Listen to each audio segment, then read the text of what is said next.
Kevin, talk to us about how you got your start in the oil and gas industry. Sure. So basically, I got my start in oil and gas sort of by chance, but basically there was a partner that I did a lot of work with at my prior law firm in Dallas, and he had a large oil and gas practice, and I had some opportunities to work with him and with some of his clients, and really just found that I really liked working with people in the oil and gas industry generally.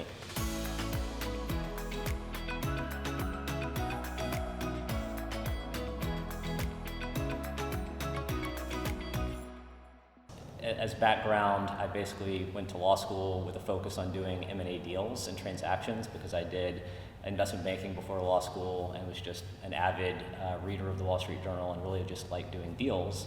And I was not focused on any one industry, but when I moved to Texas out of law school, I realized actually there's a lot of oil and gas in and around Dallas and just the general Texas area. And by working with this partner and with some of his clients, I found that I made really close friends with people in the industry, and I really liked the complexity of the industry, but also in many ways the simplicity of the industry.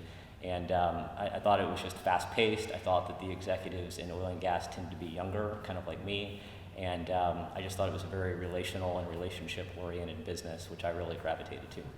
Gravitating toward that, talk to us about maybe challenges or roadblocks that you've seen and been able to overcome as well. Sure. In many ways, I've had a very fortunate trajectory in my career so far. I've been practicing, 11 years now out of Columbia Law School. I've always worked at really great law firms doing really high-level, sophisticated deals. I've always been in a position where I was very busy, so I was always getting really good experience doing M&A, joint ventures, preferred equity deals, structured securities transactions. And in terms of just my overall career trajectory, I feel like I've been very, very fortunate. In terms of overcoming obstacles, I would say they're more deal specific, where you've been given a very complicated, deal to do in a very short time period. And, I wouldn't necessarily look at that as an obstacle to overcome so much as just that's the task. And frankly, that's what really gets me up in the morning and gets me going, is working on deals, fast-paced environment, and doing the very best that I can for my client.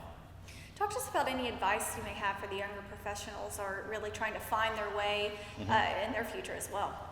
Sure. I don't know if we have enough time for all the advice that I would give myself if I had to do this over again, or just the younger generation, but being the leader of an office, for Kirkland & Ellis in Dallas, I obviously am in a position of giving advice day to day, either by example or just with my words.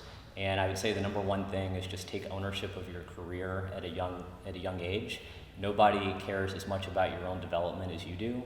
And I think the other thing that I would tell people is you can just sense when there is a particular transaction or matter or event that is coming up that is very crucial to get right. And that could be a very big deal for a very big important client that you just want to nail.